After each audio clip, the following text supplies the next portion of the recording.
welcome back to Hold Fast, where we have biblical truths for daily battles. My name is Kenny. I'm the host of the podcast, and I'm excited today because I am going to be doing something that I don't believe I've ever done in the podcast. I'm going to be reviewing or walking through a book that I read fairly recently that I think is going to apply to the subject, and I think it's going to be very helpful for you as it was for me.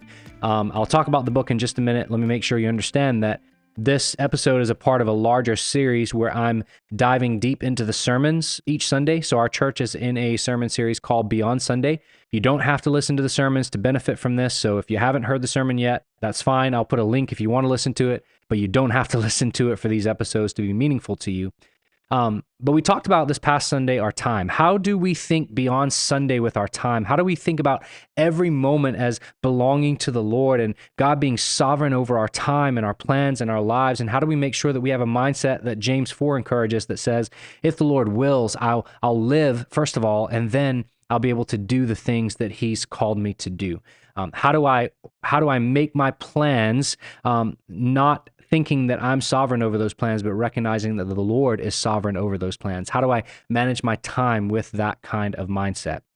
And, I could go in with some more thoughts of my own, but I actually thought about this book that I read recently. And while it's a secular book, it's not necessarily written from a strictly biblical perspective, it gives some really, I believe, true and helpful principles that we can apply to our lives. Cal Newport happens to be one of my favorite authors, and he wrote this book called Slow Productivity. And I want to give you some of the principles from this book. I'll put a link in the show notes for this book as well. If you'd like to purchase it, I'd encourage you to do that because I think that it's very helpful for us. And now he writes this book, I think primarily to an audience of people who work jobs and specifically work in the sector, what he would call knowledge work. But these principles can apply to you no matter where you're at. These principles can apply to you no matter your vocation, no matter how you spend your days. I think these are just good things for us to think about because whether you heard my sermon on time or not, whenever we, especially as Christ followers, think about our lives and the responsibilities we have and our desire to honor the Lord with our time, sometimes it feels overwhelming because we have so much to do. We have so many things coming at us all the time, and they're important things and they're good things, and yet we can feel overwhelmed at trying to do more for the Lord. We can feel overwhelmed with saying, you know what, I don't know that I'm spending enough time in my relationship with Christ and discipleship, but I just don't know how I'm going to fit it in. And there's a lot of things that I want to say to that, but I think this book gives some pretty helpful things for us to think about. So he presents this idea of slow productivity, and he defines it this way. He says that it's a philosophy for organizing knowledge work efforts in a sustainable and meaningful manner based on the following three principles that I'll go to in just a minute. So how do I organize my efforts, my work, my time in a way that's sustainable and meaningful? I don't want to just do less things and just declutter my life. I want to make sure that I'm purposeful with the decisions that I'm making. I want to make sure that I'm maximizing my time and getting the most that I can out of it. And so obviously somebody can read this book from a secular perspective and get some decent principles, but I think as Christians, we need to approach these principles and say, how can I use these principles in my life to maximize my time more for the glory of Christ, to make sure that I'm a faithful steward of the time that the Lord gives to me. So this is going to be a little bit different. I'd love your feedback on this episode. If you hear it and it's helpful to you, or you like me doing things like reviewing books, I would love to hear from you, and I'd be happy to do future episodes on things like this. But let's talk about the three principles that he outlines in the book and say a few things about them, and I'll try to make it as practical as I can. The first principle that he lays out is he words it this way: do fewer things. Now, immediately you're like, yeah, that sounds nice, but I can't just do less things. I mean, all the things that I do are important, but hear me out and hear Cal Newport out. Here's something that he talks about in the book. He says, we need to strive to reduce our obligations to the point where we can easily imagine accomplishing them with time to spare. So think about the things that you do have to do, whether you're thinking about your tasks at work, tasks at home, different obligations and responsibilities you have, different commitments you made. How can I look at these and ask myself, how do I get this list of things that are in front of me down to a manageable size where I can imagine accomplishing all of these things that I have to do with time to spare? I can do all the things that I need to do and still have margin in my life. And we need to leverage that reduced load to more fully embrace and advance the things that I do have to do. In other words, I want to do less things so that the things that I am doing, I can put maximum effort and focus into. I mean, think about this in your relationship with Christ, right? If you're waking up every day and you're barely spending 5 minutes in the Word and prayer because you just don't have more time for that and you're rushed through it and you just got to get about your day, how much better would it be in your relationship with Christ if you freed up your schedule to be able to, and you were intentional with your schedule to be able to spend more time with the Lord? Or more time discipling your family, or more time with another brother or sister in Christ in discipleship, or more time serving your church. If you had more time for that, more time to invest in the things that really matter, wouldn't that be a good thing? And in order to get there, one of the things you're going to have to do is to look at your commitments and ask, what are some of the things that I'm committed to that are good things, but they're keeping me from doing the more important things? They're keeping me from the things that I really should be doing. We take on obligations all the time without thinking about it. Somebody asks us to do something for them. We just go, yeah, I'll do it. And we don't give much thought to it. What if you just paused, right? What if he says that we often wait to say no until we feel busy enough to say no, right? So we don't say no to somebody unless we are literally at a place where it is physically impossible for us to do that thing.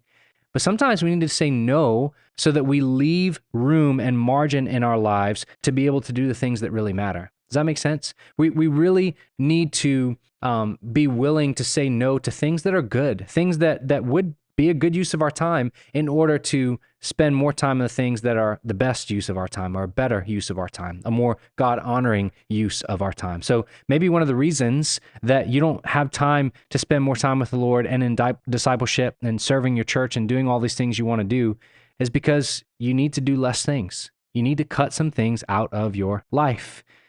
We have this idea that we just have infinite time and energy and resources, and we don't. We've got to recognize our limitations and be willing to do less things so that the things we do really matter and we can really devote our time to it. Do fewer things. Number 2, work at a natural pace. He says it this way: don't rush your most important work. Allow it to unfold along a sustainable timeline. So don't just try to cram everything in a short time frame and just get it done so that you can move on to the next thing. Be really intentional with the things that you're doing. Now, principle 2 is not going to work if you don't apply principle 1. If you got so many things going on that you have to get from one thing to the next, you won't be able to work at a natural pace. And again, this doesn't just apply to your work and tasks at your job. This applies to everything. If you don't have enough time to spend with your kids at the end of the day because you got too many chores to do, too many tasks that you've agreed to and piled on your plate, then maybe you need to figure out, what do I need to cut out of my life that may be good things.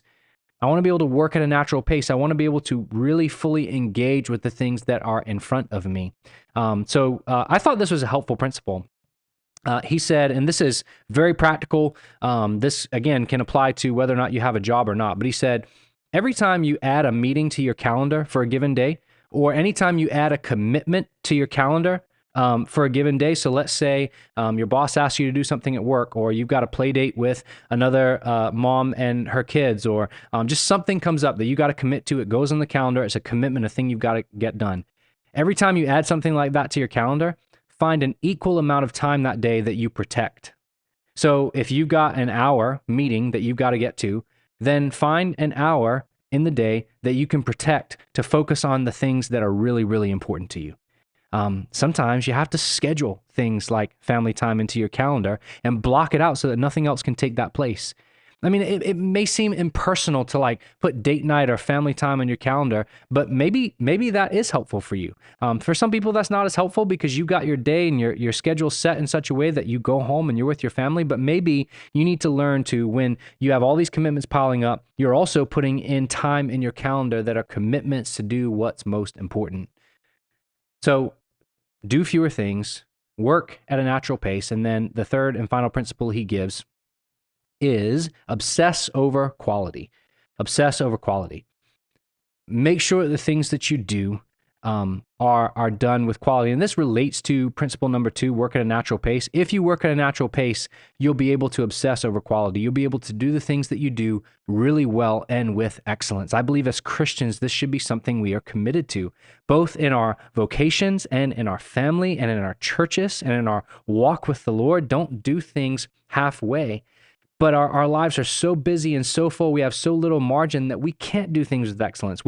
Good enough is a motto for us, where it's like, that's good enough. But what if you actually obsessed over the quality of the things that you do and you commit your time to? Even if this means missing opportunities on other things so that you can do the thing that's in front of you really, really well.